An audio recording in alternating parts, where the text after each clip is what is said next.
ये सारी images AI यानी आर्टिफिशियल इंटेलिजेंस ने खुद बनाई हैं और बहुत से डिजाइनर्स का कहना है कि ऐसी इमेजेस 99% डिजाइनर्स भी नहीं बना सकते और बहुत से जो लो स्किल लेवल डिजाइनर्स हैं उनकी जॉब एआई की वजह से चली जाएगी। क्या आपको पता है कि जब एआई से बोला गया कि लास्ट ह्यूमन की सेल्फी लेते हुए इमेजेस ड्रॉ करो तो उसने कौन सी इमेजेस ड्रॉ करी? डोंट वरी, इस वीडियो में हम वो इमेजेस भी देखेंगे और आर्टिफिशियल इंटेलिजेंस से बात भी करेंगे। लेकिन पहले हम ये देखते हैं कि ऐसी कौन सी 3 चीजें हैं जिसमें एआई ऑलरेडी इंसानों से बहुत आगे निकल चुका है। तो आइए स्टार्ट करते हैं।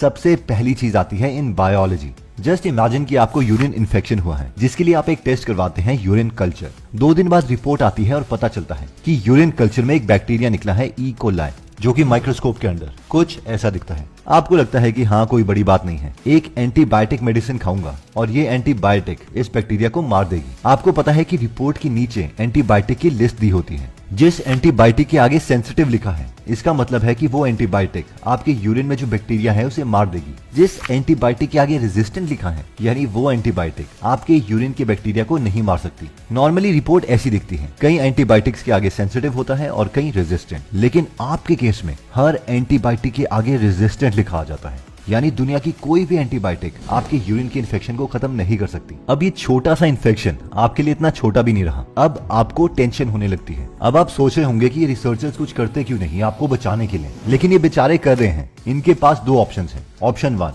या तो वो एक नई एंटीबायोटिक निकालें और आपको दें जिससे आपका इन्फेक्शन खत्म हो जाए। ऑप्शन 2, किसी तरीके से इस बैक्टीरिया के बाहर जो मेम्ब्रेन है उसका प्रोटीन स्ट्रक्चर पता चल जाए तो भी इसका सोल्यूशन निकल सकता है।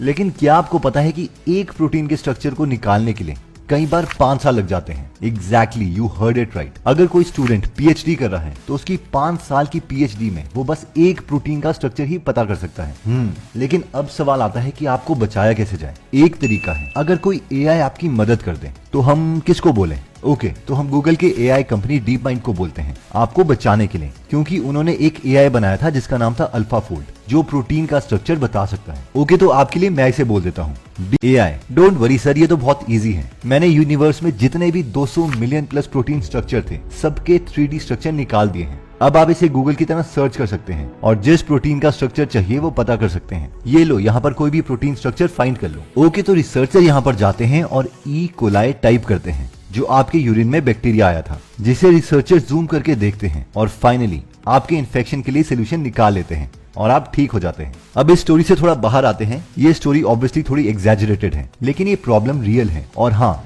डीप माइंड की एआई ने 200 मिलियन से भी ज्यादा प्रोटीन स्ट्रक्चर फ्री में सारी दुनिया को दे दिए हैं, जिन स्ट्रक्चर्स के लिए रिसर्चर्स 10-10 साल से तड़प रहे थे। और बहुत ही जल्द इन प्रोटीन स्ट्रक्चर्स की वजह से आप बहुत सी डिस्कवरी सुनने वाले हो।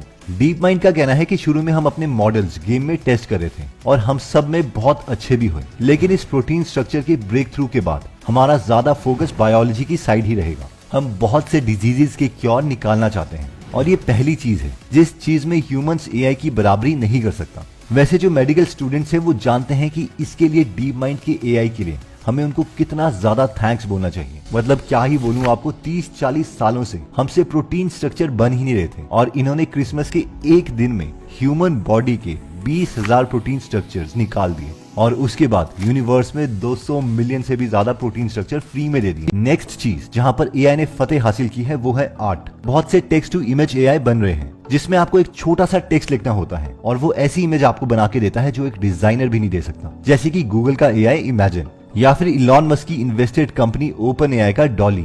लेकिन कॉमन लोगों को इसके बारे में तब ज्यादा पता चला जब रिसेंटली एक टिकटॉक यूजर ने डॉली एआई से कहा कि मुझे लास्ट डे ऑन अर्थ की इमेज बना के दो। इन इमेजेस को देख के कुछ लोग हैरान हो गए और कुछ लोग डर गए। इस इमेज के कई वर्जन्स एआई ने दिए। इन फोटोज में जो इंसान थे उन सब की बॉडी बहुत अजीब थी, जैसे वो इंसान हो ही ना। पहली वाली इमेज में एक डरावना इंसान अर्थ की आखिरी मूवमेंट्स में सेल्फी ले रहा था और उसके पीछे दिखाया गया था कि अर्थ पर आग और धुआं ही धुआं है। दूसरी इमेज में एक आदमी था जिसका मुंह खून से कवर था और वो डर के मारे चिल्ला रहा था। तीसरी इमेज में एक आदमी है जिसका स्केलेटन दिख रहा था और उसकी उंगलियां नॉर्मल इंसानों से बहुत लंबी थी। उसकी आंखें भी बहुत बड़ी दिख रही हैं। एआई को लगता है कि जब अर्थ खत्म हो जाएगा तब तक इंसान म्यूटेट करेंगे। अब ये एआईज डॉली और इमेजिन का एक्सेस सबके पास नहीं है, इसलिए आप इमेजेस क्रिएट नहीं कर सकते। लेकिन इसकी जगह हम midjourney.com का डिस्कॉर्ड ग्रुप यूज कर सकते हैं जिससे हम भी इमेजेस बनवा पाए। तो मिड जर्नी में जब लास्ट सेल्फी ऑन अर्थ डाला गया तो ये सब इमेज लोगों ने बनाई।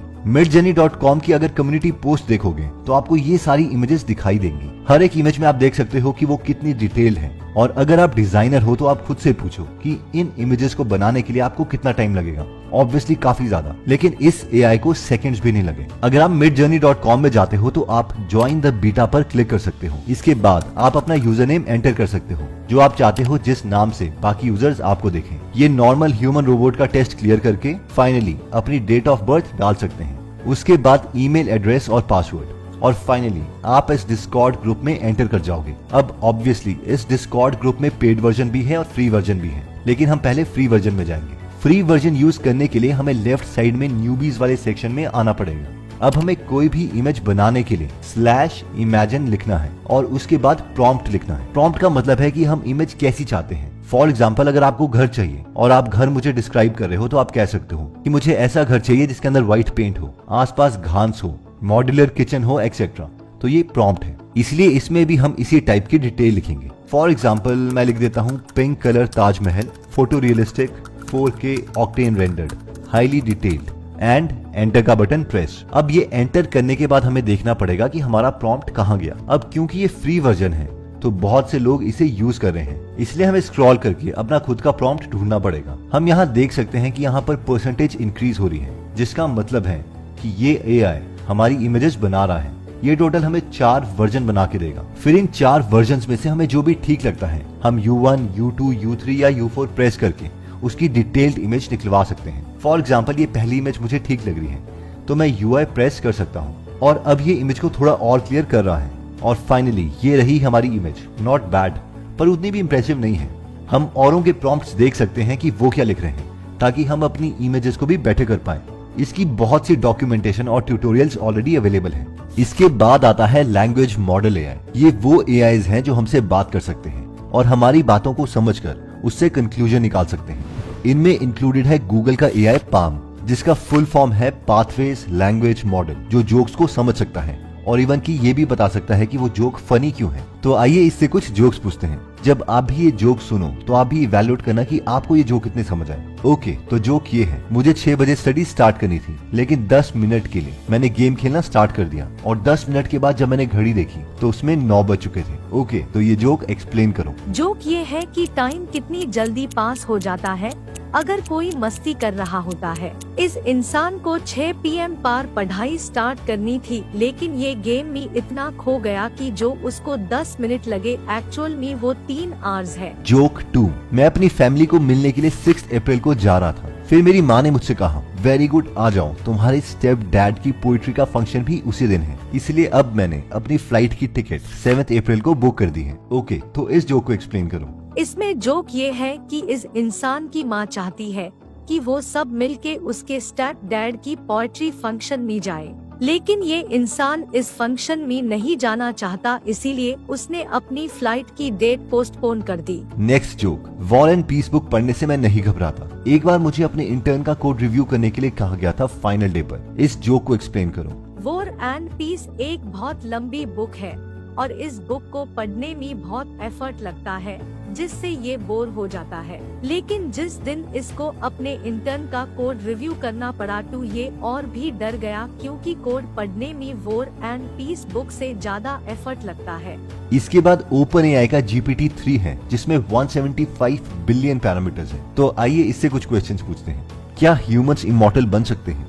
ह्यूमंस इमॉर्टल बन सकते हैं, लेकिन ये करना बहुत डिफिकल्ट होगा। क्या एआई इसमें हमारी मदद कर सकता है? हाँ, मुझे लगता है एआई इसमें ह्यूमंस की हेल्प कर सकता है, लेकिन ये एक लॉन्ग और डिफिकल्ट प्रोसेस रहेगा। क्या ह्यूमन स्पीशीज फाइनली खत्म हो सकती है? मुझे लगता है कि हाँ, ये पॉसिबल है कि ह्यूमन स्पीसीज एक्सटिंक्ट हो जाए, लेकिन ह्यूमंस इस सिचुएशन को कंट्रोल भी कर सकते हैं। जो डॉली 2 ने लास्ट इमेज ऑन अर्थ पर इमेज क्रिएट करी थी, क्या वो रियल इमेजेस हैं? ये असली इस सेंस में है कि ये असली इमेज डिस्क्रिप्शन से बनाई गई है, लेकिन इसको लिटरली नहीं ले सकते। दोस्तों, अगर आप भी इंटरेस्टेड हैं एआई से बात करने के लिए तो आप ओपन एआई की वेबसाइट में जा सकते हैं और उससे चैट जरूर कर सकते हैं। बहुत से लोग GPT-3 को अपने घर में स्पीकर और इंटरनेट से कनेक्ट करके आयरन मैन की तरह जारवेस टाइप प्रोजेक्ट्स बना रहे हैं, जैसे कि डॉक्टर एलन थॉमसन इसे कनेक्ट करके नाइट स्टोरी सुन रहे हैं।